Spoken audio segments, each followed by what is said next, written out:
Olá, tudo bem? Bem-vindos a mais um vídeo. Deus possa estar abençoando cada um de vocês. Hoje nós vamos ler aqui o Salmo 40, vamos meditar um pouco nesse salmo. Esse salmo que trata aqui de três situações diferentes da vida de Davi, três situações em que ele passou e que muitos, só conhecem esse salmo quando se trata de paciência, Mas aqui ele se trata de três situações diferentes e hoje nós vamos ver aqui, dentro desse salmo, que realmente não fala só de paciência. E esse salmo, na verdade, ele tem como título aqui as três situações diferentes do salmista, que é Deus ouve a alma paciente, a obediência é melhor do que o sacrifício, e o salmista faz oração a Deus para que o livre dos males. Então ele começa assim: esperei com paciência no Senhor, e ele se inclinou para mim e ouviu o meu clamor. Tirou-me de um lago horrível, de um charco de lodo. Pôs os meus pés sobre uma rocha, firmou os meus passos. E pôs um novo cântico na minha boca, um hino ao nosso Deus. Muitos o verão e temerão e confiarão no Senhor. Então, aqui ele começa falando que ele esperou com paciência algo do passado, esperei, está no passado, algo que ele viveu, alguma situação que o deixava talvez aflito, angustiado, mas ele esperou com paciência no Senhor. E enquanto ele esperava, ele estava orando, ele estava clamando a Deus, porque ele diz, ele ouviu o meu clamor. Então, ele se encontrava aqui em um lago horrível, um charco de lodo. E ele diz, pôs os meus pés sobre uma rocha, firmou os meus passos. Algo acontecia na vida dele que ele não estava de passos firmes. Ele não se sentia firme.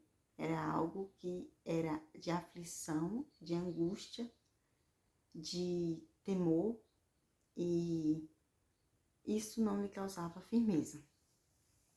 Então, ele diz que Deus firmou os passos dele, após ele ter esperado com paciência em Deus e ter clamado a Deus, e Deus ter ouvido o clamor dele. E ele diz, e pôs um novo cântico em minha boca. Então, ali já é um novo cântico, um cântico de vitória, pois novas palavras na boca dele. Já não era mais palavras de agonia, palavras de aflição, de angústia. Já não era mais aquele clamor de quem estava necessitando ali de uma bênção, de um socorro, de um auxílio de Deus. E sim, eram palavras de agradecimento, palavras de alegria, palavras de quem recebeu uma grande vitória. Então diz, bem-aventurado o homem que põe no Senhor a sua confiança e não respeita os soberbos, nem os que se desviam para a mentira. Então ele pôs a confiança dele em Deus e ele foi bem-aventurado, ele obteve resposta. Então aqui ele foi uma alma paciente até aqui. Agora aqui a partir do versículo 6 e 7, o versículo 6 diz assim, sacrifício e oferta não quiseste, os meus ouvidos abriste, holocaustos e expiação pelo pecado não reclamaste. Então disse, eis aqui, venho, num rolo do livro está escrito de mim, deleito-me em fazer a tua vontade, ó meu Deus. Sim, a tua lei está dentro do meu coração.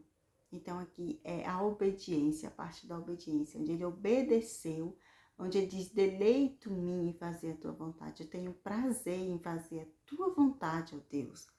Onde ele está falando. Preguei a justiça na grande congregação, e eis que não retive os meus lábios. Senhor, tu o sabes. Não escondi a tua justiça dentro do meu coração. Apregoei a tua fidelidade e a tua salvação. Não escondi da grande congregação a tua benignidade e a tua verdade. Então aqui ele já está falando aqui o que ele fez, que ele não escondeu, que ele falou a verdade, que ele fez a verdade em relação à justiça, em relação a Deus aqui. Então ele obedeceu, ele está falando aqui da obediência do que ele fez, como obediência à palavra de Deus. Aqui no versículo 12 diz assim, no versículo 11 diz assim, não detenhas para comigo, Senhor, as tuas misericórdias. Guarda em mim continuamente a tua benignidade e a tua verdade. porque males sem números têm me rodeado, e as minhas iniquidades me prenderam, de modo que não posso olhar para cima. São mais numerosos do que os cabelos da minha cabeça, pelo que desfalece o meu coração. Então, aqui o salmista já muda a situação, a partir do versículo 11. Ele já está aqui orando, pedindo a Deus para que livre dos males, como diz aqui no título do salmo. Então, já é uma terceira situação que Davi está vivendo. Davi já está vivendo aqui uma parte da vida dele em que ele pede o socorro de Deus. E o que é bem interessante é que o Salmo 40, se vocês nunca, talvez algumas pessoas nunca observou isso, ele começa dizendo: esperei com paciência no Senhor. E ele tem só 17 versículos esse salmo. E quando chega aqui no versículo 13, ele diz assim: digna-te, Senhor, livrar-me. Senhor, apressa-te em meu auxílio.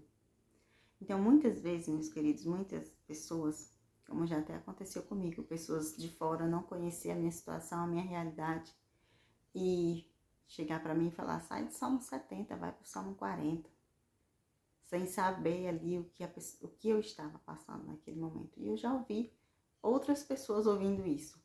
E eu não costumo falar isso porque eu não sei da situação da outra pessoa que está passando, eu não conheço, só Deus sabe, só Deus conhece o que os nossos irmãos e irmãs têm vivido no seu dia a dia, dentro da sua casa, dentro da sua mente, o que se passa, as suas lutas, porque todos nós temos as nossas lutas, as nossas dificuldades do dia a dia, as nossas guerras, né? A gente enfrenta guerra todos os dias, existe uma guerra espiritual, existe um reino espiritual. Então, assim, a gente vive numa guerra constantemente, espiritualmente falando. E muitas pessoas, às vezes, usam muito esse Salmo 40 aqui para insinuar que nós estamos ansiosos, que nós queremos rápido. Mas aqui o próprio salmista, ele fala que ele espera com paciência. Depois ele fala da obediência. E no versículo 13 ele já diz aqui: apressa-te, Senhor, em meu auxílio. Porque ele estava vivendo uma situação diferente, uma situação de angústia, novamente. E é isso que acontece nas nossas vidas, no nosso dia a dia. Muitas vezes nós oramos, nós clamamos ao Senhor, nós recebemos bênçãos de Deus, vitórias, mas logo em seguida vem as lutas também, porque a vida do crente não é só flores, não é um mar de rosas, né? Jesus disse que no mundo nós teríamos aflições, mas que nós tivéssemos bom ânimo, porque Ele venceu o mundo. Então, muitas vezes nós vivemos em aflição, nós estamos aflitos com situações difíceis da nossa vida, que nós não imaginamos que vamos passar. E aí vem, principalmente logo após receber uma bênção, é incrível. Parece que o inimigo, assim, ele trabalha o tempo todo só para nos ver, para tentar nos derrubar. Porque geralmente quando vem uma bênção, irmãos, nós recebemos uma bênção dos céus. Ali logo o inimigo já está ali preparando para nos trazer algo para desanimar. Mas aqui Davi, ele recebeu a bênção dele, a vitória dele. Ele obedeceu a Deus e logo em seguida ele passa por situações em que ele fala que as iniquidades dele são...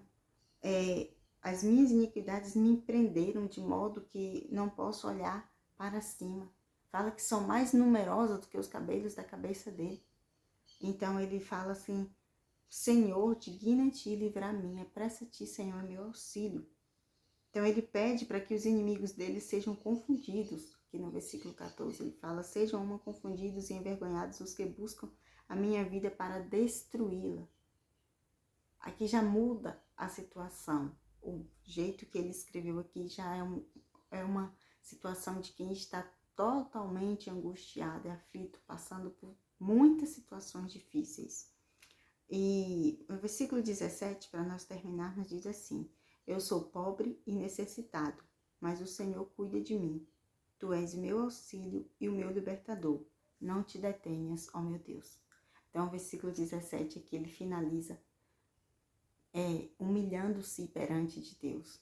Davi era rei, mas Davi, ele não tinha aquele ego por isso que ele era um homem segundo o coração de Deus. Porque ele se humilhava perante o Senhor. Ele buscava o Senhor verdadeiramente. Ele assumia quando ele errava. E ele se arrependia verdadeiramente e ele voltava-se para Deus. Aqui ele diz: sou pobre e necessitado, mas o Senhor cuida de mim. Tu és o meu auxílio e o meu libertador. Que palavra bonita, né? Nós somos pobres e necessitados. Nós somos necessitados da presença de Deus, da ajuda de Deus, do socorro dele o tempo inteiro. Mas ele tem cuidado de nós, independente daquilo que temos passado, das dificuldades, das aflições. O Senhor tem cuidado de nós. O Senhor cuida das nossas vidas. O Senhor, Ele nos auxilia nos momentos mais difíceis. Às vezes nós pensamos que estamos sozinhos e Deus está nos auxiliando. É Deus que está nos carregando. Deus cuida de nós. Então, que você possa ser abençoado. Que tudo aquilo que você tem passado na sua vida de angústia, de aflição, que Deus venha você possa estar colocando diante do Senhor e que Deus possa estar te respondendo, te auxiliando, porque Ele não abandona os filhos dele. E independente do que você tem passado, não deixe ninguém te julgar, dizer que você está ansioso ou que você, volta para o Salmo, sai do 70, vai para o Salmo 40. Não permite que essas palavras venham te desanimar, porque maior é o que está em nós, maior é Deus para nos guardar e nos libertar. Amém?